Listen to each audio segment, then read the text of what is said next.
All right, welcome back. It is Wednesday. We got to work on getting you some fancy sound so people know exactly what it means. It is Mike on the money. I'm trying to think of a good sound and I can't, which really saddens me because I should have a good sound already dialed up. Exactly. I'm going to work on that for you. Okay. It is time for Mike on the money with Money Mike G here. We saw a surge in the markets after President Trump announced a 90-day pause on most of those reciprocal tariffs that he issued last week. We did not have a Mike on the money segment during that announcement and those signings of those executive orders, although he did crank up tariffs on China. So we're taking a look now at some of the closing numbers. Reports show the S&P soaring 9.5%, one of the biggest gains since World War II, Mike. Yeah. And what do you make of some of the numbers right now? We know the market certainly appreciated this news. Will this calm down Wall Street at least for a little bit? Yeah, I mean, that was the biggest jump for the S&P since 2008. I think it was the biggest jump since 2001 for the NASDAQ, which surged almost 12%, give or take. It was an amazing surge. It basically shows you that the markets had, number one, been very oversold. There was just so much selling, and there was so much pessimism. And so I think all you needed was a little bit to get people going the other way.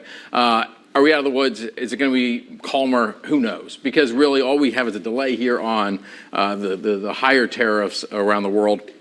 We still have big tariffs on China. We just got those ratcheted up. We still have 10% around on several other countries around the world. So we're not out of the woods yet. There's still this uncertainty, and that uncertainty is really what has caused Wall Street to be a little bit more cautious. It's an emotional roller coaster right now. It certainly is. Is this also time for us to kind of rethink our investments? Yeah, this is the perfect time. I think, over the last week, that was a violent sell-off here over the past week. And so I think it's good for people, investors, to look at how they felt over this past week. And did they feel like they were deeply uncomfortable? A scale of 1 to 10, they were up there in the 8, 9, 10 in terms of how uncomfortable they were feeling.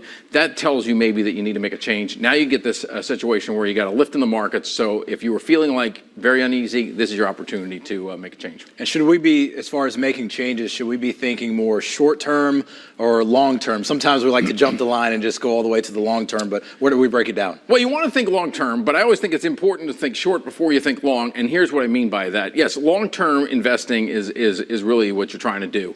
But it's hard to think long-term if you haven't protected the short-term. And so it's always good, I think, in order to figure out how much money do you need over the next few years. Is it $100,000? Is it $200,000? You're about to retire, about to send a child to college, all these types of things. You want to think about those things first, get that money protected in more stable assets. Then it can give you the ballast to think more about the long-term and not feel like, oh, geez, every gyration in the markets I got to be worried about, because that money is not for the short-term, it's for the longer-term. And would you say that we need to, reconsider our evaluation process? What else can we throw in there? I look at a three-pack of questions. Financially, you got to think about, is my strategy expected to give me enough return in order to achieve all my goals down the line? Right? That's number one. That's the financial piece.